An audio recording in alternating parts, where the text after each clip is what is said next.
Let's admit something. Jurassic Park was a big hit in the 90s, released in 1993. Jurassic Park was a box office hit, the movie based on a book by Michael Crichton, directed by Steven Spielberg, was famous for its amazing story, musical score, visual effects, and of course, the animatronic dinosaurs. It would win 2 Academy Awards for Best Sound, Best Effects, Best Effect Editing, and Best Visual Effects. It would go as getting into a lot of merchandise, as well as the theme park rides at Universal Studios. Also, obscure theme park land that they had one year for Halloween. The year was 2002. Universal had moved their yearly Halloween event, Halloween Horror Nights, to their recently opened theme park, Lands of Adventure. This year's event was about a guy named Albert Kane, or fans of HHN, they would call him the caretaker, who would do a bizarre experience with corpses. And in this year's event, titled Islands of Fear, the respective lands of islands of adventure would become twisted versions of themselves. Like Marvel Superhero Island would become the island under siege, where the heroes are dead and the villains have taken over. Toon Lagoon was featured in cartoon characters like Popeye and Dudley Do Right, became the Treks and Thrones. The Lost Continent would have been the Island of Evil Souls, which would have overcome by the demon named Nightmare, and would transport you to a netherworld of ancient demons.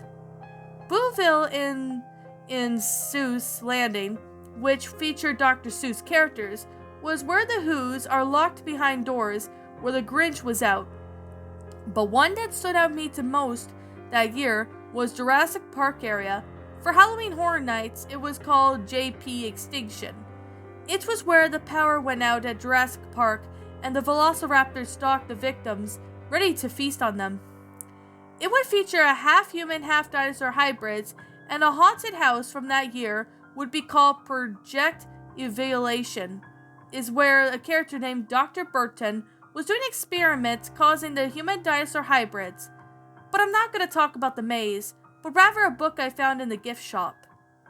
It was titled Jurassic Park Extinction, a short story by Michael Crichton. Wait, Michael Crichton wrote another Jurassic Park? I thought to myself. So being the Jurassic Park fanboy, I went back then and I bought the book. It was kind of odd because Jurassic Park 3 came out 1 year prior. It didn't say if it was based on the novel by Michael Crichton. But when I read the book and when I got to my hotel room that night, it had nothing to do with the actual Jurassic Park 3. It was probably for the best. Seeing Jurassic Park 3 was a failure at the box office. It mainly focused around the storyline from the Jurassic Park's area transformation at Halloween Horror Nights. It starts off with Ian Grant, and Ellie Stoutler, and Ian Malcolm riding a helicopter to an uncharted island. It was kind of weird of Ian Malcolm to be in this book. Seeing in the first Jurassic Park book, he gets killed off. I mean, he does get resurrected somehow in the book sequel, The Lost World, but it seemed to be weird to me. So, would anyone like to explain to me again, why are we going to this island again? Ian asked. Because somebody in the lab that was there at every island was doing some strange experiments on dinosaurs. As Alan answered Ian. I guess we'll find out what kind of experiments that we arrived at the island, Ellie said. But while they were flying in the air, 3 Petrodons started to attack. One of them killed the co-pilot. Oh my god, we're being attacked by the Petrodons! Ian yelled, as he yelled for one of the other Petrodons to kill the pilot. Pilot down! Ellie yelled in fear, as they went for a crash landing, managing to survive the helicopter crash. Is everyone okay? And Alan asked. Yeah, Ellie replied. I think I've been through worse than that, Ian said. Okay, I think we should make some shelter for tonight. Bandage yourselves and get some rest, Alan said. Then we would break into the lab, Alan continued. They soon got up all the things they needed to make shelter. Alright, and I believe we should get some sleep by now. We will be needing it, Ian said. Then they soon get to sleep, before the next morning comes. As soon as the morning came, they got up and started heading towards the lab. This labs must be very far, Ellie said. While we are walking, what kind of experiments do you think that they're doing in the lab? Ian asked.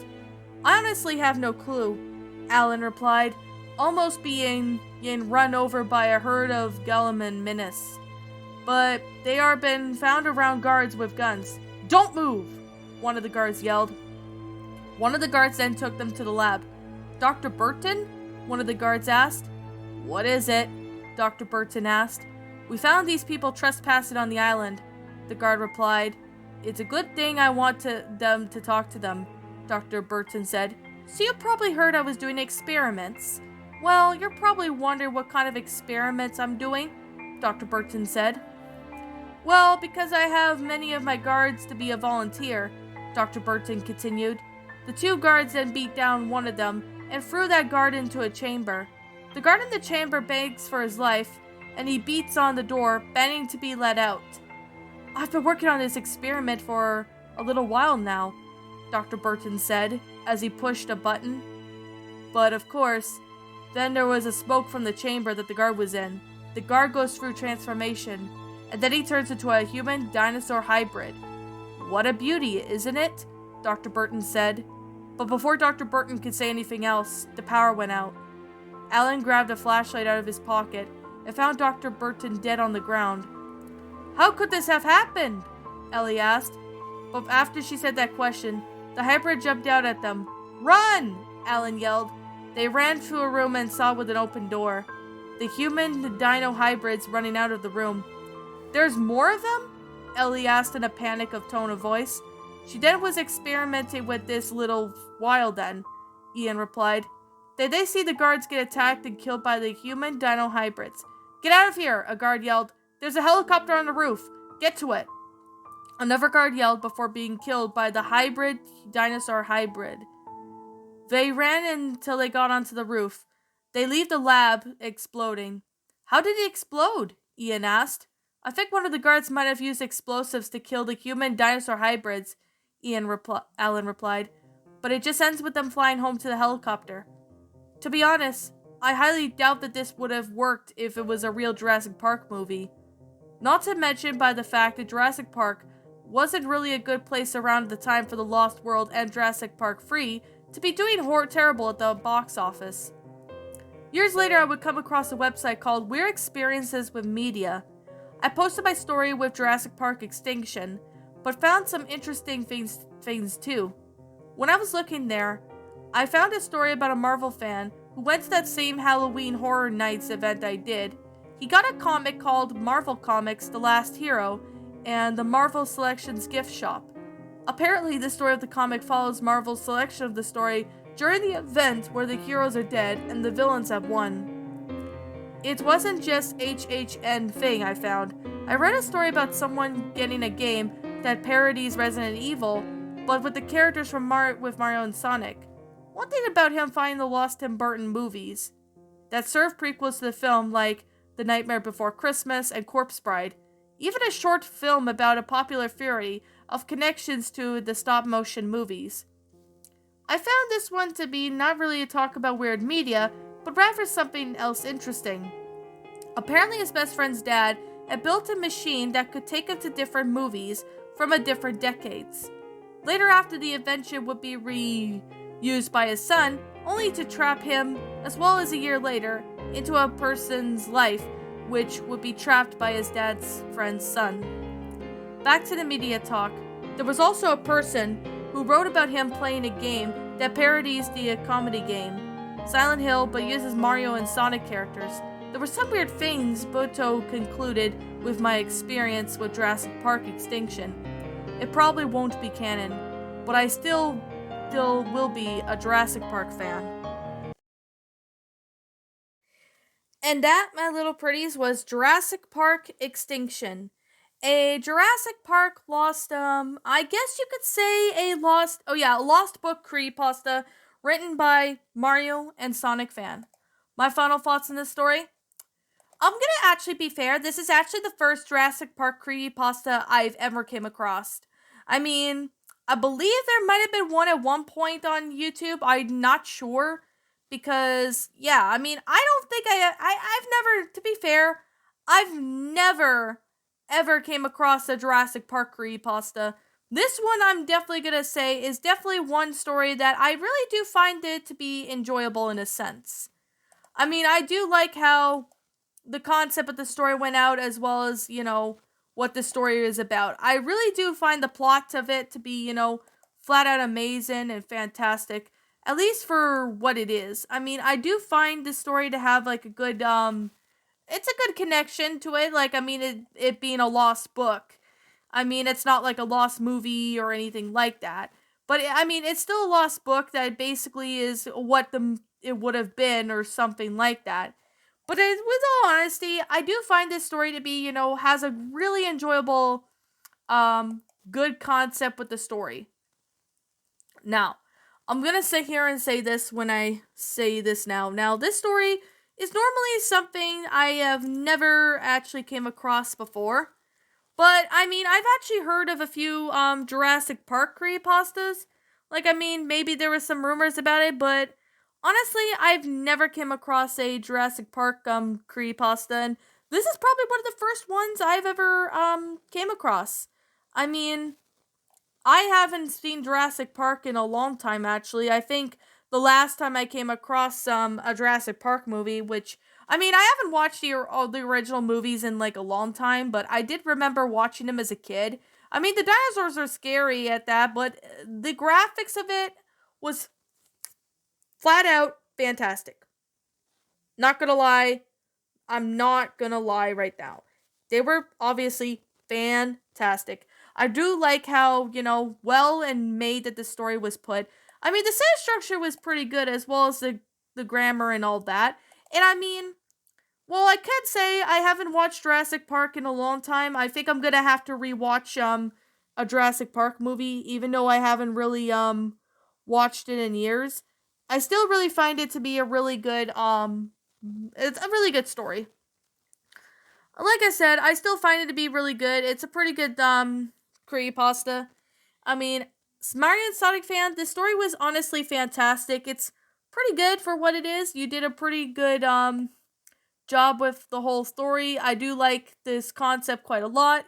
It actually worked out pretty as well as certain concepts for, what the story was originally going to be about and all. Sorry about that. I'm not mad or anything. Just kind of had to take a, you know, I just kind of, I don't know. I just had to take a breath. But, anyways, I really do find this story to be enjoyable. It's a good pasta. Yes, I do wish that maybe some things could have been expanded a little bit, but other than that, I honestly still find this story to be quite enjoyable. A really good pasta, really good and well made, definitely worth to read if you're new. But yet again, I definitely have to say it's still a really good story. I still find it to be, quite enjoyable. I still really like it, and I honestly have to say it's still a pretty good story. So, I guess with that being the case, and with that being said, I'm gonna sit here and basically wrap this up by saying, pretty good story. Yet again, not gonna lie, I still find this one to be a pretty good story. So yeah, I mean, this is a good Jurassic Park creepypasta. I recommend you guys read this story. Like I'm gonna say, it's simply my own personal opinion, and if you happen to disagree with me, that's fine too. We're all entitled to our own opinions regards to these creepypastas, and this is simply my own personal thoughts. My final rating of the story is a 10 out of 10. I mean, yeah, it could be a little bit expanded a little bit, but that's just what I would suggest to make the story better is that. But anyways, it's still a pretty good story. It's just this is still a good story. It's worth to watch. Really, I mean, read. But at the same time, I'm gonna have to rewatch Jurassic Park. Cause yeah, I haven't watched the movies in a long time. I mean, I did watch them at one point, but I haven't watched them in years. But anyways, with that being said, What did you guys think about this creepypasta? Did you enjoy it? Did you all not? Also, what have you done person to help make this story a lot better? Feel free to leave me know what your thoughts are down in the comments below. I'm the Queen of Lions. Thank you so much for watching today's episode. If you're brand new here to this channel, be sure to like, comment, and subscribe, because I make brand new videos every single day. Don't forget to ring the notification bell to when I upload, so that way you guys will not miss an upload. And as always, please roll the outro because I'm out.